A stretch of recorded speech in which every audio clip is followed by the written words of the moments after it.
What up, world? It's your boy Lyles, back with another edition of Candy Kids, part 2.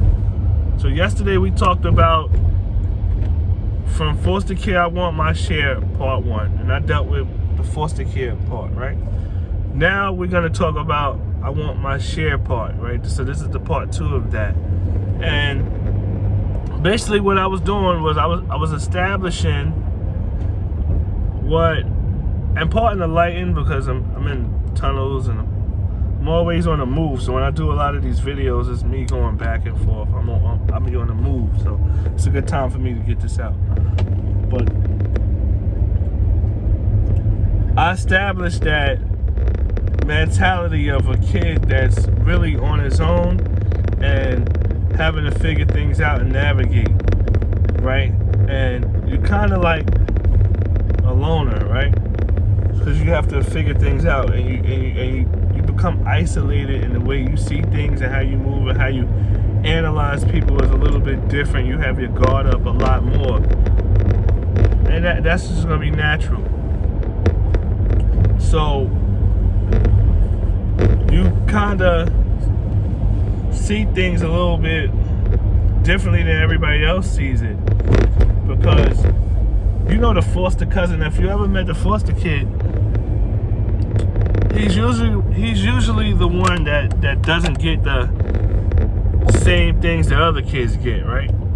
He doesn't have that same connection. You know, when you deal with your own parents,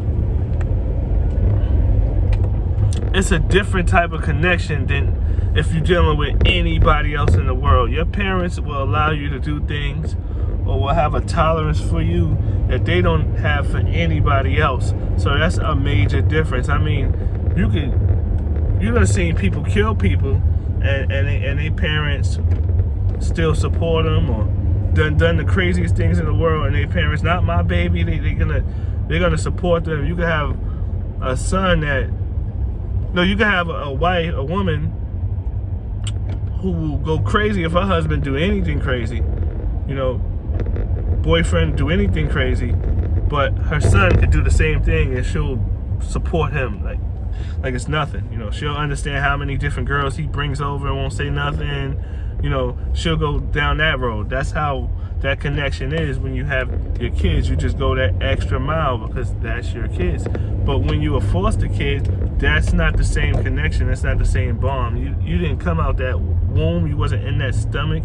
You don't have that DNA. So it's just a different thing, So you develop that wanting my share thing, right? But you don't just I just don't want the same thing that everybody else has. Now I want more because I don't have anything. So my mentality as I want my share is gonna go above and beyond the norm, because as a kid that's a part of a family, you're gonna have aunts, you're gonna have uncles, you're gonna have grandparents. This guy here, and you gotta be careful with these drivers, man. Crackheads. I swear to God, like, I'm the foster kid, but they're the crackhead, right? So you're gonna have cousins, you're gonna have grandparents. So you're gonna have people that's gonna have a support system for you, a safety net for you. When you need to go to college, your grandparents, if your parents can't pay, your grandparents will pay. If you need a place to stay, or if you can't stay with your mom and dad, you'll go stay with your uncle, right? Even if you have something later on in life, like a house, and you run into an issue where your boiler craps out, you can now pick up the phone and call somebody and they'll be there to support you. But as the foster kid, you don't have none of that. You don't have the grandparents, the aunts, the uncles that's gonna step in and support you wholeheartedly, right? So now you have to create that for your family and the people that come behind you for the future. My safety net is money, because I can't call nobody when my boiler don't work. I can't call nobody when my lights is out. I can't call nobody when my car breaks down, right? I can't call nobody to babysit, right? Go on vacation, I can't use nobody's timeshare.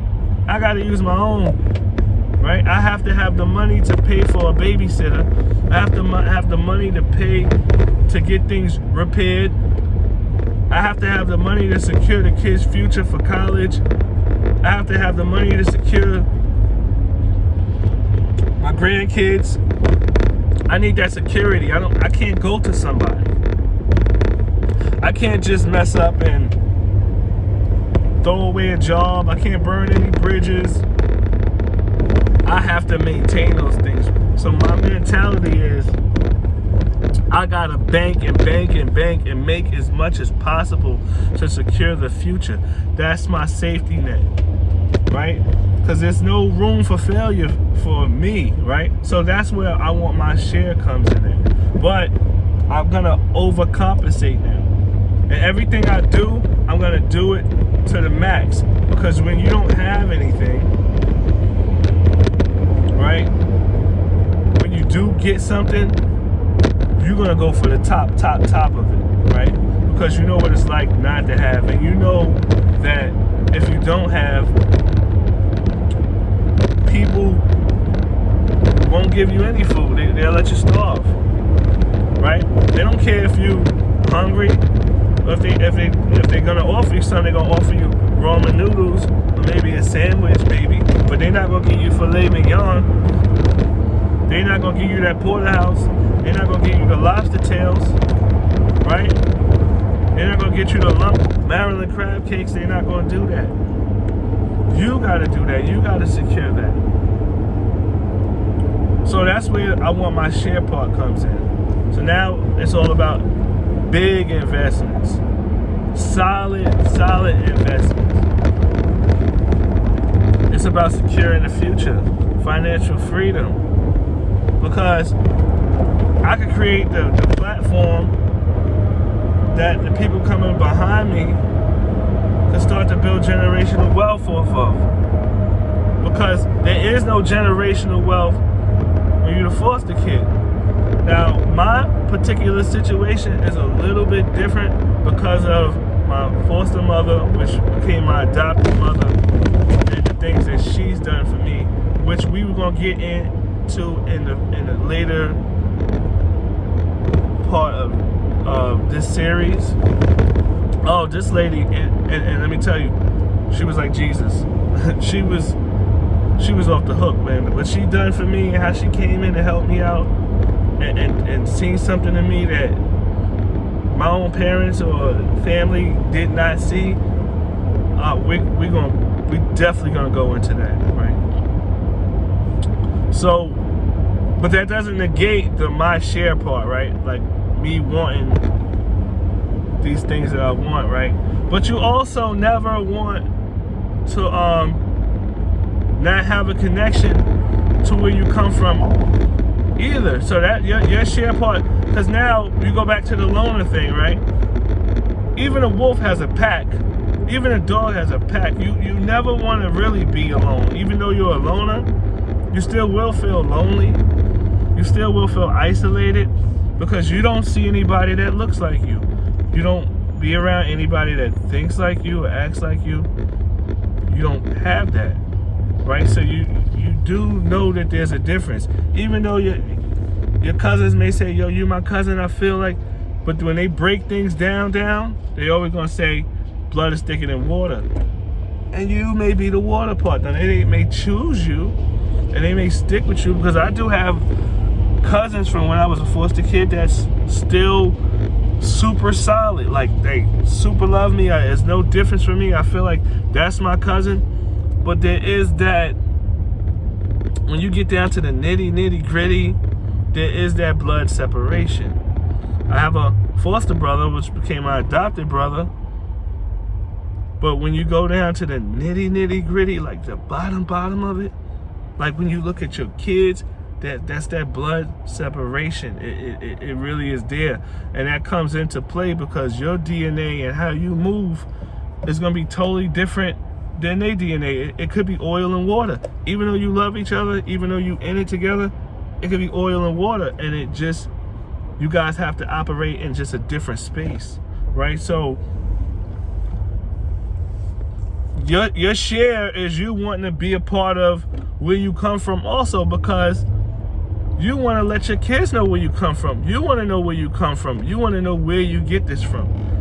You know, like, how did you become whatever you became in life? That comes from where you come from. You know, you got to know where you came from to know where you're going. You got to know what you're capable of. If your daddy was a crackhead, you have to be aware of that. Like, you know, you may have an addictive personality because of who your parents was. If they had diabetes, you may be subject to catching diabetes. If they had dementia, schizophrenia, some of that stuff is hereditary, high blood pressure. You have to know these things, right? So that's another part of what my share is, right? So y'all gonna go on a journey with me too, a part of the my share thing. So this is just part 2. I just wanted to bring you into what my share will be. We're gonna go from foster care to I want my share, and then we're gonna go into many, many more things, right? But the next video is gonna talk about the strength of being a loner and what separates you from everybody else by being a loner. So that's it. Gotta sign off. Peace.